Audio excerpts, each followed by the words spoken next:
बिस्मिल्लाहिर्रहमानिर्रहीम। अस्सलाम वालेकुम दोस्तों, मैं हूं उस्ताद अब्दुल गफ़ार। आप देख रहे हैं मेरा यूट्यूब चैनल। दोस्तों, एक नए लेसन के साथ आपकी खिदमत में। दोस्तों, आज हम सिंध टेक्स्ट बुक क्लास 6 में से सबक 7वां पढ़ेंगे, जिसका उन्वान है वतन। आप दोस्तों से गुजारिश है, अगर आप चैनल पे नए हैं तो चैनल को सब्सक्राइब, वीडियो को लाइक, शेयर और अपनी कीमती राय से ज़रूर आगाह करें। चलते हैं सबक को सिंधी में पढ़ने की तरफ। सबक 7 वतन। पंहिंजन सां पेच पायूं, पंहिंजो वतन वसायूं। पंहिंजो वतन वसायूं, दिले देस सां लॻायूं। सावक सिरी जी सुहिणी, बैरज जूं बहारियूं। ॿाझर ऐं कणक सारियूं, पोखूं मिड़ेई प्यारियूं।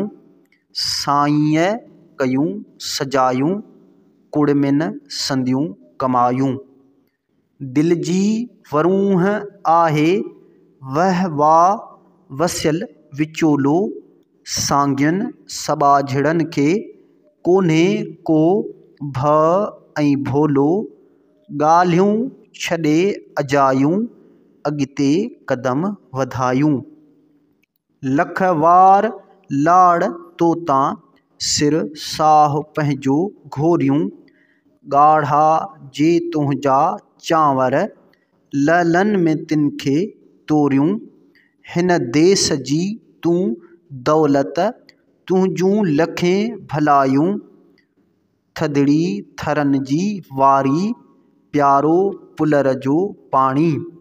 बरपट खे बाग़ ठाहियूं, वसकार जे वराणी। मारुनि मिठनि सां गॾिजी ख़ुशि थी ख़ुशियूं मल्हायूं। पब खीर थर जबल जा, वह वाह अजब निज़ारा। कुरबन भरियूं कचहरियूं, सुघड़नि जा ॿोल प्यारा। महिमान नवाज़ माण्हू, जीअ में उन्हनि जूं जायूं। पाक आस्तां असांजो आज़ाद मुल्क आहे, इल्म ऐं अदब जो मरकज़ आबाद मुल्क आहे। पंहिंजे फ़िदा वतन में नग़मा ख़ुशीअ जा ॻायूं।